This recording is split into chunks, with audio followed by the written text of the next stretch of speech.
Hi folks, how you doing? Thomas here. So today I'm going to be doing a 7,000 mile overview here of my 2022 Kawasaki KLR650 adventure model, and we're going to talk about what I like about it, what I don't like about it, upgrades, and yeah, cool. So first off, I'll start with my just overall impressions of the bike for people who don't want to watch the whole video. It's fucking badass. I really love it. It's not a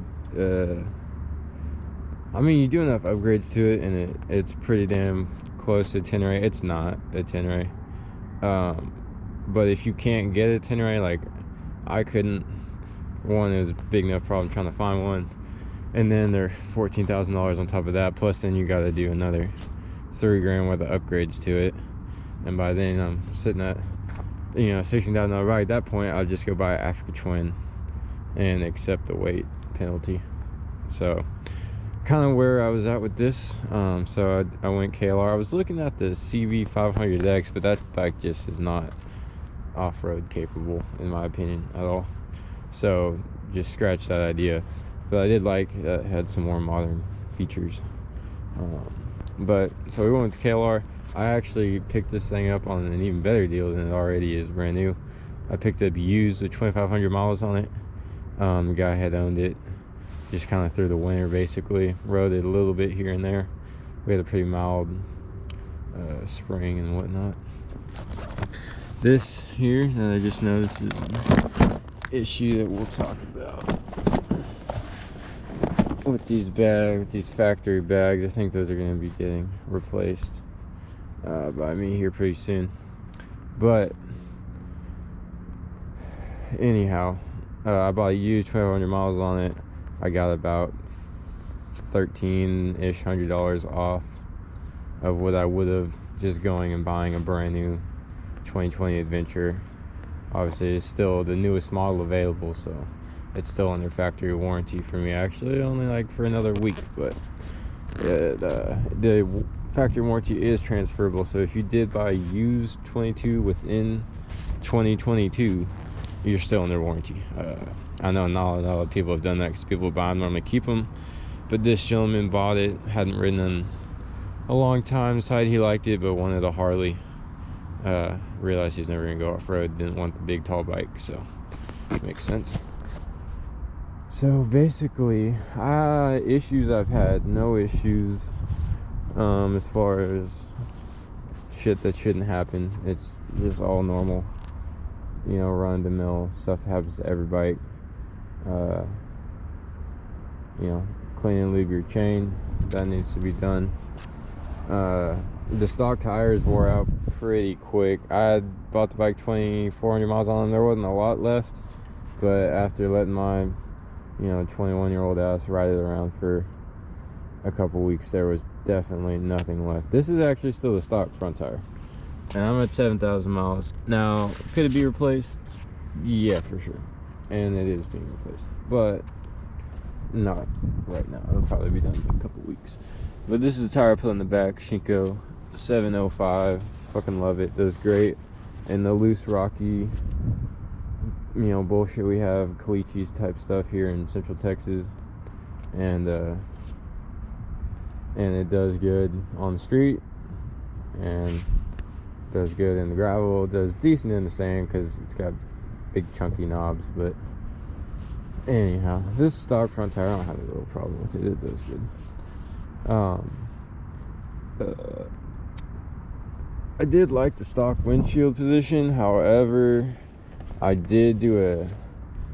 planning on doing a ride here in a couple weeks where I'm going from here, which is, you know, like north central Texas, west, you know, west of Fort Worth, Texas, to all the way down to the Rio Grande Valley. If you're familiar with Texas, you might know where that is. It's down all the way, about the destination I'm going to is about 62 miles from the border of Mexico, down in the very little tip of Texas. So it's going to be about 468 miles one way, so about an 800 mile trip. I'm going down there, gonna do some dove hunting at my family's place, and then come back up. So looking forward to that. I did a little test trial where I ran from here to Marble Falls, Texas, and then straight back, and that's almost the exact same distance because Marble Falls is halfway. So if you go there and back, that's the same as going there. And I just want to make sure I'll be able to get there fine, because it'll be, you know, 4 days in between the time I'm going there and coming back, so I'm not worried about the turnaround. But I just want to make sure the bike could do it fine and I could do it fine. And it was a breeze on this bike. I just took one of my days off from work, rode it all the way halfway across the state and rode back, and no issues. Did need to adjust my chain a little bit when I got back, but I hadn't adjusted it ever. And it was still in spec. I check it every week, and I lube it every 5 to 6 days, because I ride it every day, and that's that. But as far as any other issues, no other issues. If you can look here, stand the bike up.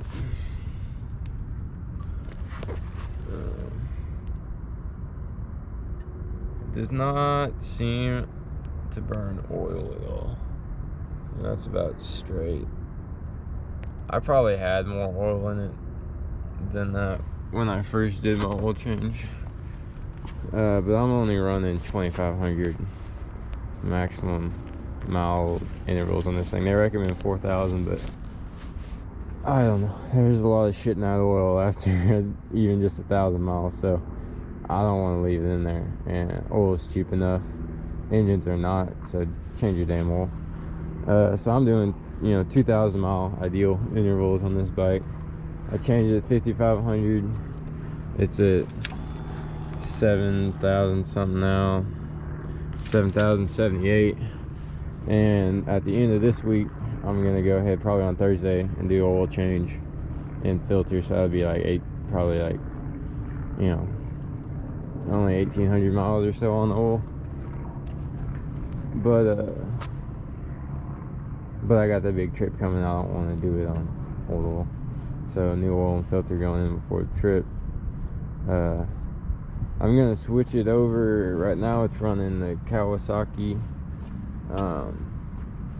you know, standard fucking oil with the, you know, their oil change kit, you know, with the conventional oil and the filter and all that.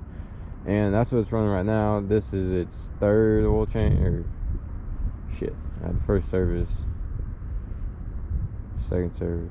Yeah, it's on its third batch of oil, or third oil change. And so after this one, I'm gonna drain all that out as much as I can, and then switch it over to the Motel, whatever bullshit full synthetic one they got. I have heard it makes the bike shift smoother, and I mean it's better oil. So it's, you know, it's safe for your clutch. So as long as that's all good, it's not going to hurt your bike to run better oil, and that's the lifeblood of the bike. So especially this thing, since it likes to burn oil, if you can get something with a better, thicker and higher flash point and thicker film and viscosity and all that, it'll do a bit better job of not getting so thin and working in those spots where it can then burn off. Alright, let's start going into upgrades, because I kind of really haven't had any issues, so you can skip over that for now. Oh, one issue I will say, so I ride this thing pretty hard. I like to go pretty quick through some twisties, and I had a little incident yesterday. Road was real dewy. I was being a dumbass, came through a corner too hot, locked the rear up, because this is a non-ABS bike, and saved it. By the time I did kind of save it, I was right on the edge of the road, so I just found the softest spot I could and laid her down before I went into the brush, which didn't look very fun. So all the damage that occurred, obviously you can see nothing up here, and mind you, I laid this bike down on the cement, or on the asphalt, and now it slid off into the grass after about a second of sliding, but it did land on the asphalt at first when it went down at about 35 miles an hour. And so this is the only damage that occurred. Obviously you see nothing up here, nothing there. Obviously there's no more paint on my rock slider. These factory sliders with badass drop. I've dropped it many a time off road and those save it every time. Now here's where the damage gets bad. So obviously broke the fascia piece. You got some major deep scratching into the plastic, and then this part sucks. So I kind of looked at how this mechanism works. It's really stupid. So you just have this little fucking, I don't know if you can see that little piece right there, that slot, but there's just a little plastic piece on this motherfucker that slides in there, and that's the only thing that locks the bag to the bike, like, because that just sits there and then that just sits there. So I mean, any good impact, especially if you got any sort of weight in these bags and they're no longer locking bags, you're gonna have to figure out some sort of redneck type solution. Sorry, fuck that I did with bungee cords or some stupid shit to hold your bags on. Now it works. I'm not gonna go out and buy new bags. I'm just gonna crash again and fuck the new ones up. So at least with this, if I fall again, it'll just rip these bungee cords, the bag will fall off and hopefully not explode into a million pieces. This one tried to in the same wreck, but luckily the lid holds it together. I'm gonna drill some holes and kind of zip tie stitch it back together and then put epoxy on there.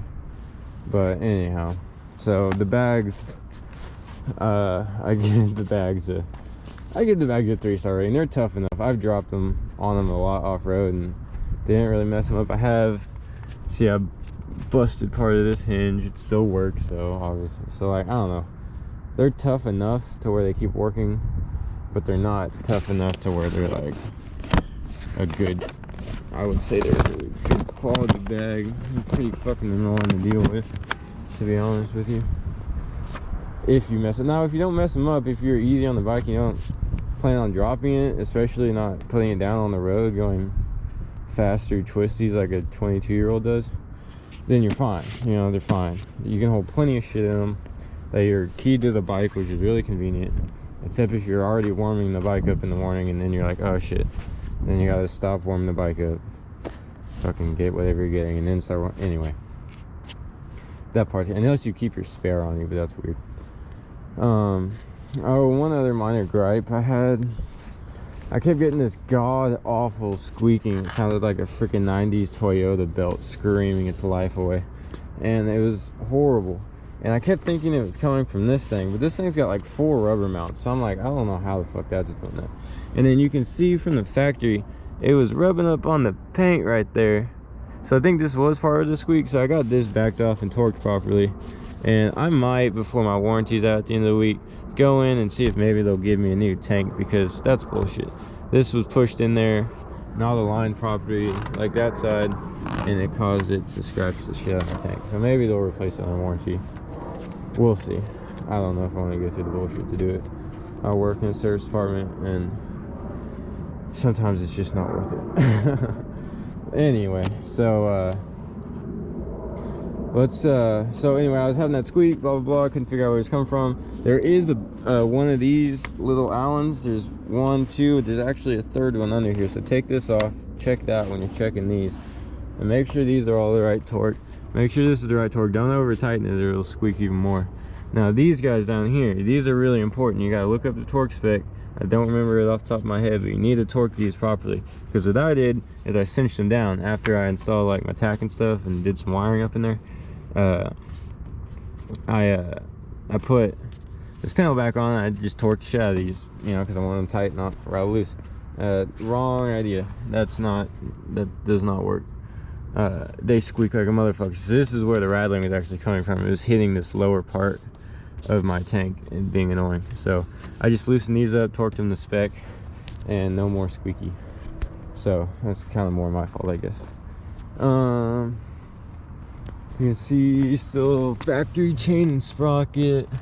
Haven't adjusted it in like a while. That's where we're at. And it's probably a hair loose, but a loose chain is a happy chain. So that's what my front sprocket looks like right now. Still got life on it. It's not sharp or anything. So yeah, that's fine. I don't know if you can see the rear sprocket. If you can, great. If not, sorry. And again, that's what the factory chain's looking like after 7,000. Decently hard miles. I do not ride the bike easy. It's almost like full throttle everywhere. So, cool. Upgrades. Let's run through upgrades real quick. I'm already 15 minutes long. I don't want this video to be over 20 minutes really, so let's go ahead and kind of finish up with upgrades and final thoughts. So upgrades, obviously, when I bought it, the original owner, like I said, I had 2,500 miles on it when I bought it, used. The original owner put this top case on it. So this is the factory Kawasaki top case. I've seen some videos from guys that don't have this top case, and they said, they were like, oh, it's flimsy, blah blah blah. This thing's not flimsy. I don't know who is telling them that, but I mean, does that look flimsy to you? It's not flimsy. It's never, like I said, I laid the bike down yesterday at 35 miles an hour on the street, hard, and there's not a scratch on it. It didn't move. Everything in it's good. It locks good. There's not even a really good way to break into it if you're trying to steal shit. So I highly recommend the rear box. The rear box is way better than these side bags because, for one, it's up out of the way, it doesn't break on a tip over, and these probably will break on you on a tip over, especially if you got weight in them or other shit on the bike or a bunch of weight in here. Anyhow, all right, so the top case, that's technically an upgrade because it doesn't come stock. So I love the top case. Put my Ranch brand everywhere on it. Pretty cool. Next we'll go, I got this little, this is not actually a Tusk bag, but I just had a Tusk sticker, and so I put it on here because it looks cool. Anyway, this is just a little Amazon tank bag. I wanted something really small. Ideally that was gonna fit right on here, and there was like a Fly Racing one for like 50 bucks that I was gonna get, that was small, and I was like, I don't want to spend 50 bucks on a mini tank bag. So I found this guy for like 12 bucks, and it's waterproof. It's got a good zipper.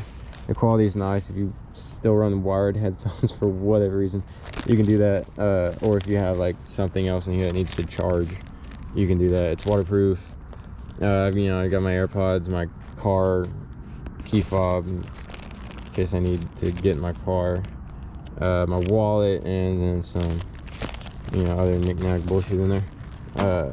And then what I love about it for this bike in particular is it just, I'll see if I can get the link put in the description, but it fits perfectly over the factory, you know, sticker pad, and it magnets good. It doesn't go anywhere. Even in my crash, it didn't fall off, and it's good. So yeah, cool.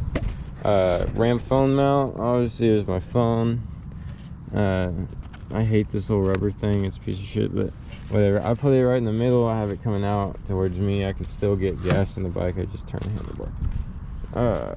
It's not hard.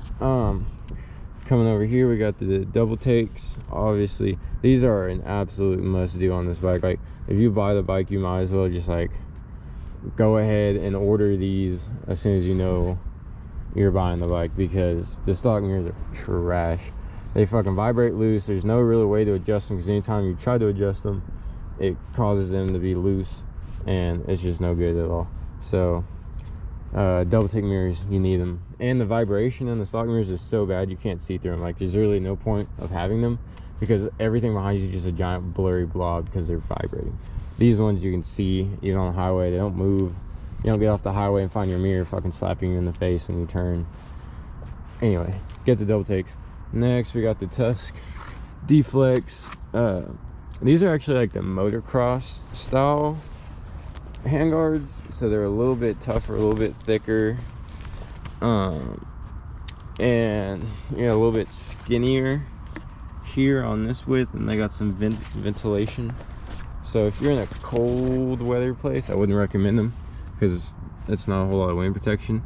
But if you're doing harder off-road stuff like I am, you're better off with these because they're stronger than they're gonna be equivalent to, you know, like a good bark, like an actual bark buster or whatnot. But those are kind of hard to find in America.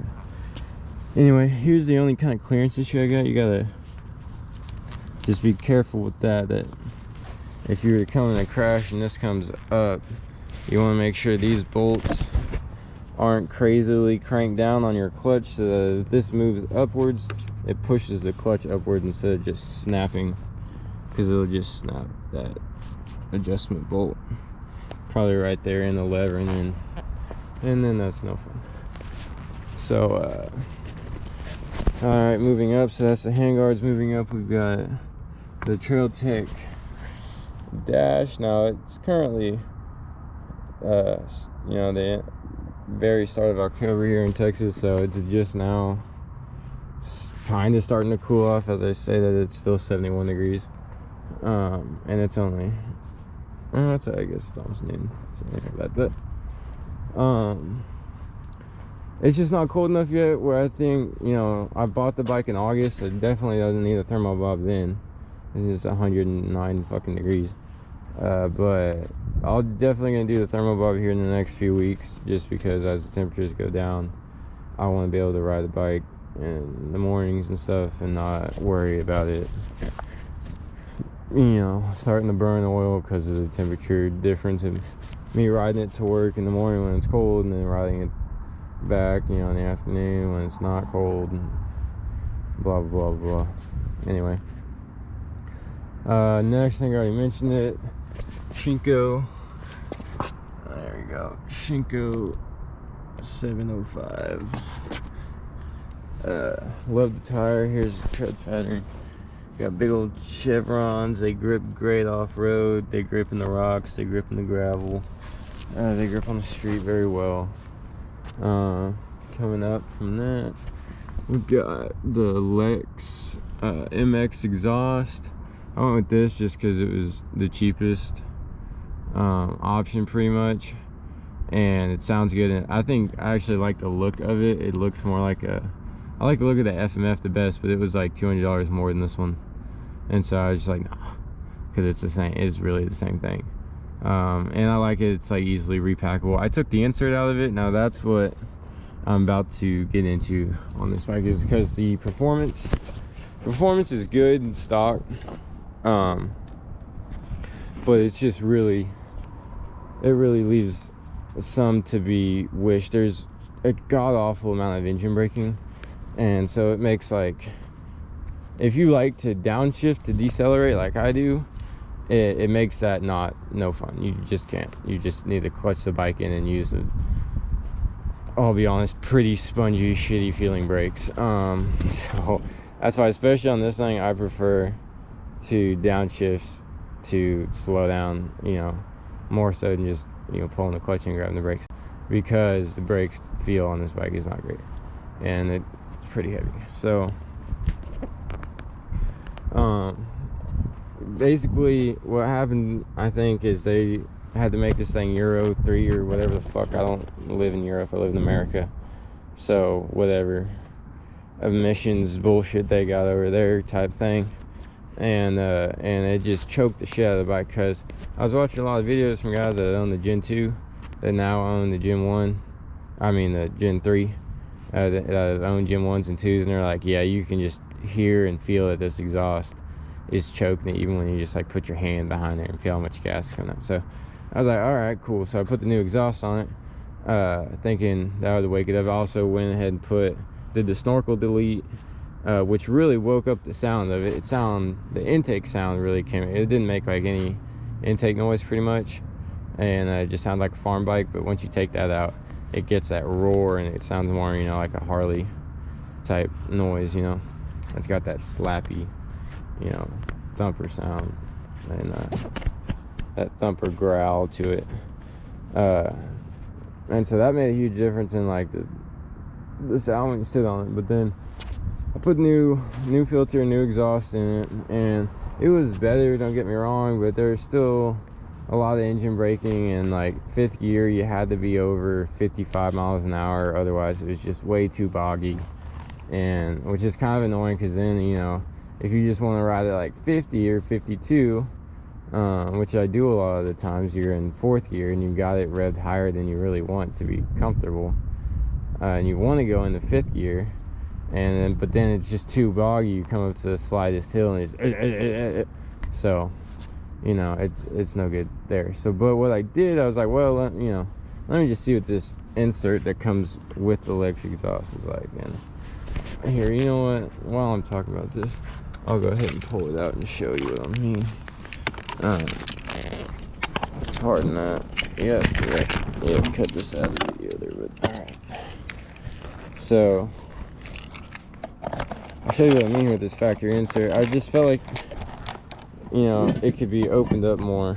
It just still felt like it was choking a little bit down low and way up high. So this is a factory insert that comes in there, and as you can see, you only get about a 1-inch diameter outflow pipe, and it doesn't look that restricted till you know, obviously you look it in, and so that forces the gases that are coming down the middle of the pipe to be forced up and through the baffling, you know, that's around the edge of the pipe, and then it comes, you know, through that baffling and back down through this material here, and I guess spark arresters is what that is, and then out this little tiny hole. So that this restricts the fuck out of it. Now I see why they did this, like why Lex did this, because it makes it feel the bike rides almost the same as it does stock, and so it probably isn't messing with the fueling too much or any of that, so they won't, you know, get any possible reliability or what you can call them, concern from people, or issues, warranty issues, you know, with their product causing damage to the bike, because it's running very similar to stock, the same amount of back pressure and whatnot. It's just a little louder because it's, you know, an aluminum or whatever, or I guess I don't know what it's made of, but it's, you know, it's not nearly as sound deadened as a stock muffler, so it's obviously louder. It gives you a little more volume while still having stock performance. So that's no good. So I took that out, and it really woke the bike up. You can be in 5th gear now all the way down at, you know, 45 miles an hour, grab a fistful of throttle, and you're just gonna go and take right off. So it feels now with the intake and the exhaust with the insert out, it feels, you know, like a Gen 2, you know, with a full like stage 3 jet kit and intake and exhaust, you know, would. The stock fueling does a pretty good job of making up for the fact, like, it doesn't smell like it's running super lean. You can smell fuel. The other thing that does help with that, I did the clutch bypass mod. So as you can see right there, I've got a piece of wire, and then that's heat shrinked in some, you know, epoxy type heat shrink, so that's waterproof, and then just zip tied up there, you know, so you can see it's no longer plugged into the clutch right there, and that keeps the bike from cutting fuel when you pull the clutch in, or at dead throttle or something like that is what it was doing. And overall it runs a little, you can tell it runs fatter, runs richer, and that's good, because given the mods I don't want it running lean, you know, you'll smoke the top end. Anyhow, that's enough about the exhaust. Really woke the bike up 100%. As if you're looking for performance, the best 2 mods you can do is air filter, uni air filter, tusk air filter, whatever, and then go buy the Lex or the Delvac or something that you can take the insert just straight out and just run it basically as a straight pipe with a baffle in it, and then you'll be much happier with the performance. It'll take off from whatever gear, and it'll rev through better. It's got way more low end torque. Like, the rev range basically just doubled. Like, before, your rev range is really like 3,600 to about 6,000, 6,100, and then it starts to run out of power. And now your power band's from about 2,200 to about 6,400, 6,600. You can still feel it pulling good. So definitely wakes the bike up. Other than that, man, windshield risers, I didn't mind the stock windshield location, but these just look cool. I like that kind of Dakar look, and and it's nice for touring. It definitely does give you better wind protection. So that's cool. Stock foot pegs. I only weigh 140 pounds with all my gear on, so I am 6'2", so I'm tall. I'm just skinnier than damn string bean. So I don't have a problem with stock pegs. I like that they're squishy and comfortable. I'm typically riding in some sort of like skateboard style shoe, so I don't have a grip problem with them even when my feet are wet anyway. So I won't be changing those, I don't think. The only other mods I'm going to do is a full length skid plate. I have the low pro. You can see I still have the stock drain bolt right there. Right there, whatever. And I haven't hit on anything yet. I've taken it down some pretty gnarly trails, so it's probably fine, but I would feel better with the full skid plate on it. Plus it matches better because metal versus plastic. I've thought about re-gearing it, and I don't really think I will anymore. I don't mind the gearing on it. What else do I want to do? I might do those upper crash bars at some point. Maybe once I wear these guys out. Lord knows I will. But yeah. I might get some soft bags for it too. So I don't always have to run these fucking beat ass old cases. But yeah, man, this bike is freaking awesome.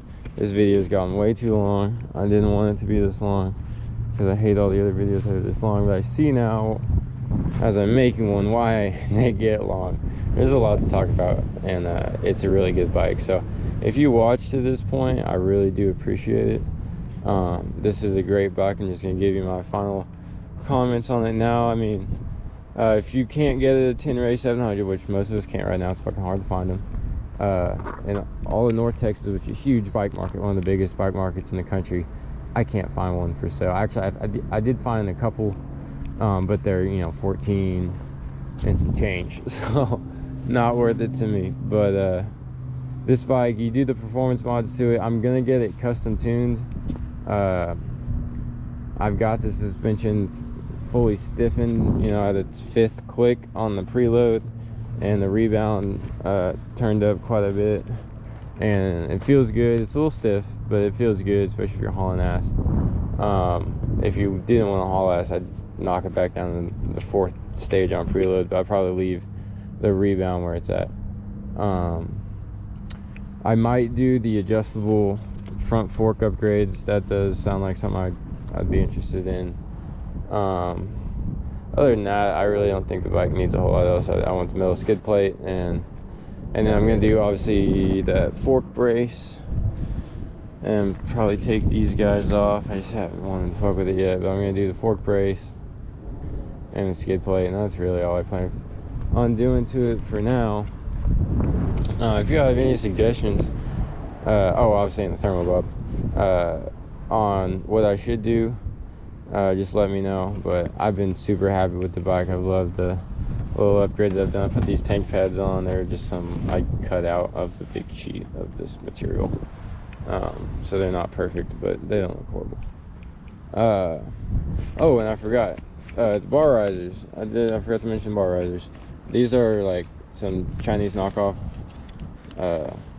rocks risers, but they're billet aluminum, and the threads are really nice and buttery smooth, and I don't have any complaints with them. They work the same, and they were like a third of the price. So I mean, all it is like 2 milled pieces of aluminum. I don't know why you need to charge so much. I bought this for like 25 bucks on Amazon, and I got 0 complaints. Came with good hardware. The threads are buttery smooth. They hold in there and they don't move. I mean, I don't know what else you want, but anyhow, been super happy with this bike. I'll continue to make videos and stuff on it, and you'll see it in our adventure videos. But yeah, stay tuned for more to come. I appreciate you watching. Bye bye.